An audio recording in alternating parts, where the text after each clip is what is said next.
बिस्मिल्लाहिर्रहमानिर्रहीम। अस्सलाम वालेकुम स्टूडेंट्स, बायोलॉजी क्लास 10th। आज का हमारा टॉपिक जो है वो केमिकल कोऑर्डिनेशन। केमिकल कोऑर्डिनेशन की अगर आप बात करें तो इसमें जानदार की बॉडी की कुछ ग्लैंड्स जो है वो इन्वॉल्व होते हैं। ग्लैंड्स उर्दू में से आप वदूद कहते हैं। एक्चुअल में ग्लैंड्स एक ऐसे सेल्स, एक ऐसे टिश्यूज़ होते हैं जो अपने से कुछ मॉलिक्यूल्स, कुछ लिक्विड केमिकल सेक्रीट करते हैं और उसके रिज़ल्ट में वो कहीं ना कहीं जाकर उनका फंक्शन परफॉर्म करवाया जाता है। ठीक है, यानी टारगेट सेल पे जाकर वो काम कर रहे होते हैं। So that mean in a chemical coordination we will discuss about the glands which secrete some specific chemicals and these chemicals which act on a specific target cells और अपना फंक्शन जो है फिर वो परफॉर्म करेंगे। ठीक है, अगर आप इन ग्लैंड्स के सिस्टम को देखते हैं तो we have a two type of glands. ठीक है, ये सिस्टम अगर आप देखें तो एक होता है एक्सोक्राइन ग्लैंड,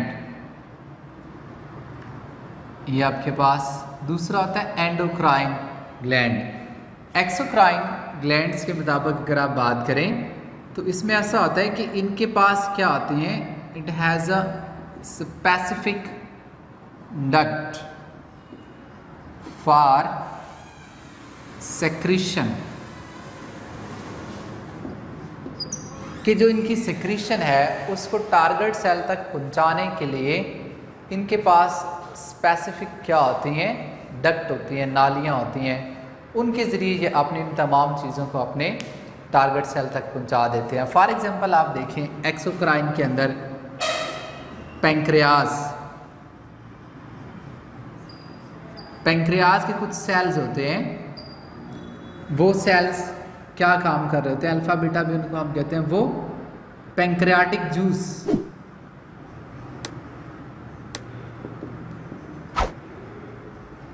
पेंक्रियाटिक जूस जो है वो सिक्रीट करते हैं और उसको डाइजेस्टिव ट्रैक तक पहुंचाते हैं। ठीक है, अब डाइजेस्टिव ट्रैक तक पहुंचाने के लिए उनके पास स्पेसिफिक डक्ट होती है which is known as a bile duct, या फिर उसको कॉमन बाइल डक्ट जो है वो कहा जाता है। तो पेंक्रियाज एक एक्सोक्राइन ग्लैंड है। इसी तरह आप देखें लीवर की सिक्रीशन होती है गाल ब्लैडर के अंदर जो स्टोर की जाती है। अब gall bladder common bile duct के जरिए अपनी सिक्रीशन डाइजेस्टिव ट्रैक में भेजता है। ठीक है, तो देखिए इन दोनों ग्लैंड्स के पास क्या है, there is a specific duct और उन डक्ट के ज़रिए वो अपने टारगेट सेल तक अपनी सिक्रीशन जो है वो पहुंचा रहे हैं। ठीक है, तो ये होगा एक्सोक्राइन सिस्टम। दूसरा आपके पास जो सिस्टम है which is known as a endocrine system. Endocrine system, ठीक है, एंडोक्राइन सिस्टम के पास क्या आता है, इट्स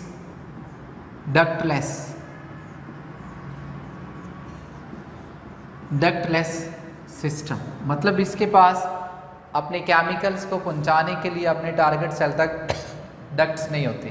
ठीक है, फिर ये कैसे पहुंचाते हैं, ये पहुंचाएंगे bye means of circulatory system.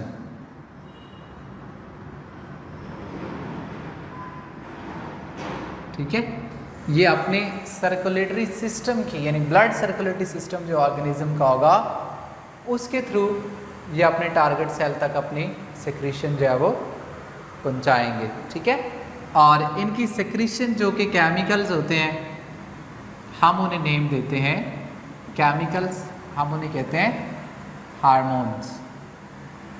ठीक है, सो बेटा एंडोक्राइन सिस्टम अपने हार्मोन रिलीज करेगा। ये हार्मोन जाएंगे ब्लड वेसल्स में, यानी ब्लड सर्कुलेटरी सिस्टम में, और फिर आपने क्या करेंगे, टारगेट सेल तक पहुंचकर वहाँ पे अपना काम जो है ये परफॉर्म कर रहे होंगे। ठीक है, सो हमारी डिस्कशन जो है वो सारी की सारी एंडोक्राइन सिस्टम से रिलेटेड है। इसमें बॉडी के बहुत से ग्लैंड्स हमने जो है वो डिस्कस करने होंगे। ठीक है, अब उसमें पिट्यूटरी ग्लैंड है, थायराइड ग्लैंड है, पैराथायराइड है, एड्रीनल ग्लैंड है, पेंक्रियास है और गोनेड्स, ये सारे के सारे इसके जो है वो आपके पास ग्लैंड्स हमने डिस्कस करने हैं। ठीक है, अब ये हार्मोन्स, ये केमिकल्स, एंडोक्राइन सिस्टम बहुत से फंक्शन परफॉर्म करवा रहा होता है। फॉर एग्जांपल आप देखें तो ग्रोथ, फॉर एग्ज़ाम्पल रिप्रोडक्शन, ठीक है। इसी तरह एज एन एग्ज़ाम्पल आप देखें तो ग्रोथ है, रिप्रोडक्शन है, और भी मेटाबॉलिज्म है, ठीक है। Then there are many physical character, वो सारे ये हार्मोन डिटरमिन कर रहा होता है इंसान के अंदर, ठीक है, या मैमल्स। इसके अलावा भी बहुत से काम होते हैं, मतलब इनमें बर्ड्स में, बाकी ऑर्गेनिज्म में। For example in case of birds migration करवाते हैं उनको,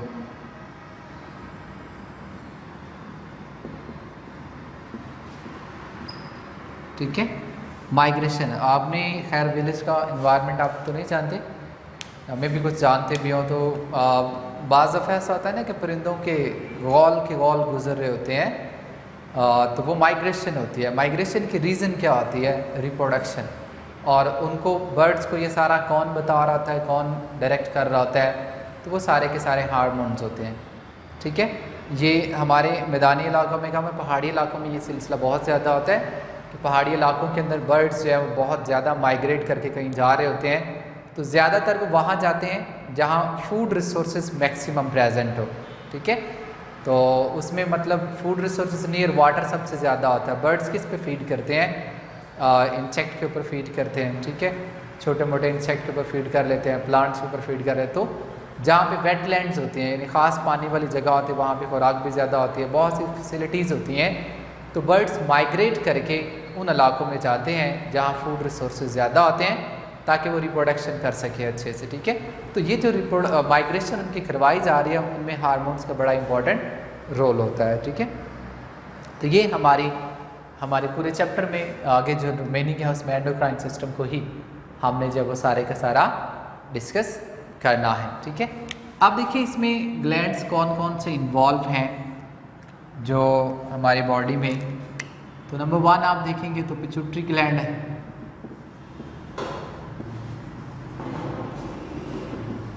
ठीक है। फिर अगर आप देखें तो थायराइड ग्लैंड है,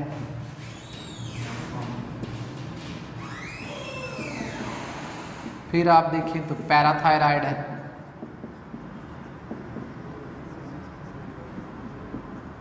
ठीक है। उसके बाद एड्रीनल ग्लैंड है,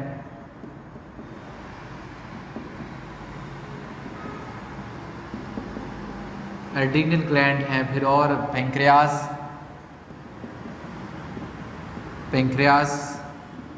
ग्लैंड है, ठीक है। Then there are many more glands which are involve in our endocrine system, gonads,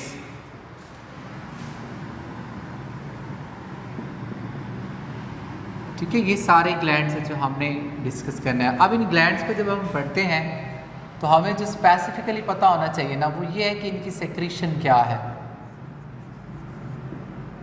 ठीक है। और फिर उस सेक्रीशन का basically function and target cell वो क्या है, हर ग्लैंड्स के बारे में आपको ये पता होना चाहिए। फिर थोड़ी बहुत हम उसके डिसऑर्डर की बात भी करेंगे कि उनमें डिसऑर्डर कौन कौन से एग्जिस्ट कर रहे होते हैं, ठीक है। अगर आप ओवरऑल इनके बारे में जानना चाहें, थोड़ी बहुत अगर आप डिस्कशन करें इनमें कि कौन से ग्लैंड्स क्या क्या इनका फंक्शन है, ठीक है। सो लेट्स सी, ये पिट्यूटरी ग्लैंड है, इसकी 2 लॉब्स होती हैं, एंटीरियर एंड पोस्टीरियर लॉब, ठीक है। वहाँ पे स्पेसिफिक हार्मोन्स प्रोड्यूस होते हैं। इसमें अगर आप देखें स्मेटोट्रोफिन हार्मोन है, ठीक है, जो कि ग्रोथ हार्मोन भी कहलाता है। बॉडी में ऑर्गेनिज्म की ग्रोथ करवाना उसकी रिस्पॉन्सिबिलिटी होती है। फिर उससे रिलेटेड कुछ डिसऑर्डर भी हम डिस्कस करेंगे।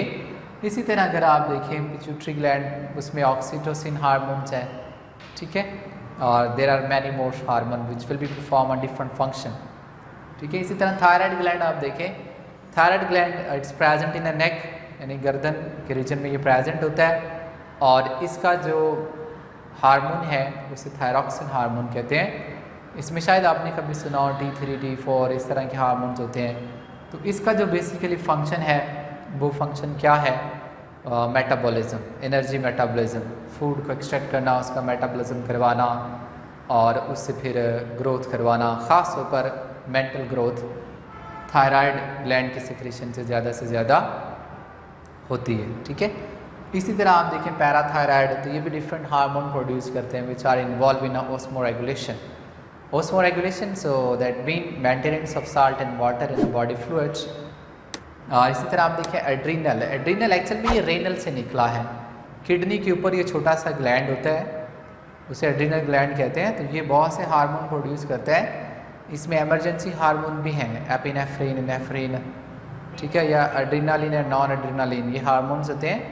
आपको याद होगा आपने पीछे ना सिम्पैथेटिक एंड पैरासिम्पैथेटिक सिस्टम पढ़ा था, तो इसके हार्मोन ना उसके साथ मिलके काम करते हैं। Sympathetic and parasympathetic nervous system जो है उसके साथ मिलके ये काम कर रहे होते हैं, ठीक है। देन अगर आप देखें पेंक्रियास, सो पेंक्रियास में islets of Langerhans, these are the specific cell which act like an endocrine system. Otherwise हमने यहाँ इसको एज एन एक्सोक्राइन सिस्टम भी पढ़ा है कि ये एक्सोक्राइन ग्लैंड है, लेकिन यहाँ आप देखेंगे तो ये एंडोक्राइन भी। इसीलिए पेंक्रियास को हम डबल ग्लैंड्स भी कहते हैं, डबल ग्लैंड, ठीक है, कि इसके कुछ सेल ऐसे हैं जो एक्सोक्राइन के तौर पे काम कर रहे हैं, कुछ सेल ऐसे हैं जो एंडोक्राइन के तौर पे काम कर रहे होते हैं। तो हमने एंडोक्राइन के अंदर इसका वही पार्ट डिस्कस करना होगा कि जो एज एन एंडोक्राइन काम कर रहा है, बाकी सारे के सारे पेंक्रियास को हम डिस्कस नहीं करेंगे, ठीक है। तो इसका हार्मोन जो है वो ग्लूकागोन और इंसुलिन है, और इससे रिलेटेड हम कुछ डिजीज़ भी डिस्कस करेंगे लाइक डायबिटीज़, ठीक है, डायबिटीज़ मेलाइटस, वो हम इसमें डिस्कस करेंगे। आम जिसे आप शुगर कहते हैं कि इंसान को शुगर होती है। बाज़ आपने ये भी सुना होगा कि डायबिटीज़ के पेशेंट को इंसुलिन के इंजेक्शन लगवाए जाते हैं, तो वो इसी से ही इसी की डिसऑर्डर की वजह से ये डिज़ीज़ जो है वो हो जाती है, ठीक है। इसी तरह आप देखें gonads are the reproductive cell that mean ovaries in a female and testis in a male.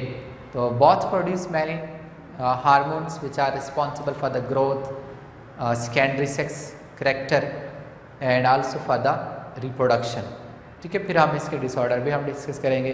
तो ये सारी ओवरऑल हमारी डिस्कशन जो है वो आने वाले चंद एक 2 से 3 लेक्चर्स में होगी, जिसमें आपने हर एक को प्रिपेयर कैसे करना होगा, समझना कैसे होगा कि हार्मोन्स कौन कौन से हैं ग्लैंड्स के और उनका फंक्शन जो है वो क्या है।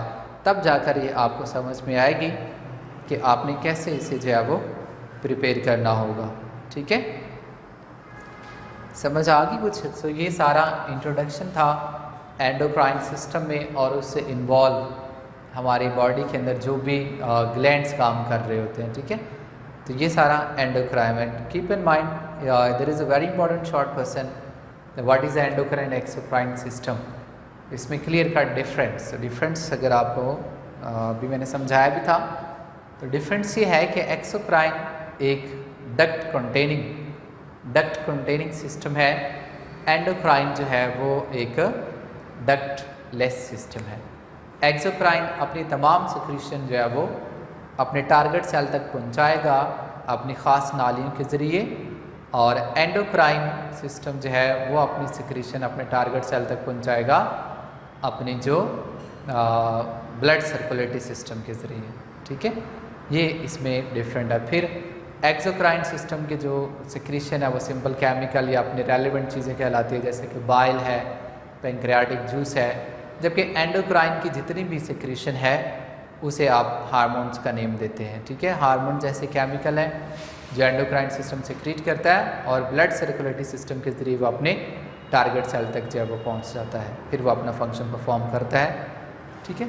सो होपफुली कि आपको समझ में आ गई होगी कि एंडोक्राइन और एक्सोक्राइन सिस्टम क्या है, और केमिकल कोऑर्डिनेशन हमारा सारा डिपेंड करता है हमारे ग्लैंडुलर सिस्टम पे, यानी एंडोक्राइन सिस्टम पे। देखिए इसमें भी ऐसा ही होगा, क्योंकि ये कोऑर्डिनेशन है तो इसमें स्टिमुलाई भी होगा, ठीक है, रिसेप्टर भी होंगे, फिर उसको कोऑर्डिनेट भी किया जाएगा, फिर उसका रिस्पांस भी दिया जाएगा, और इफेक्टर भी इसके अंदर सारे के सारे ही मौजूद होंगे, ठीक है। लेकिन इसमें स्पेसिफिकली जो हमारा टारगेट है वो एंडोक्राइन टिश्यूज़ है। होपफुली कि आपको समझ आई होगी। See you in the next lecture. Take care. अल्लाह हाफिज़।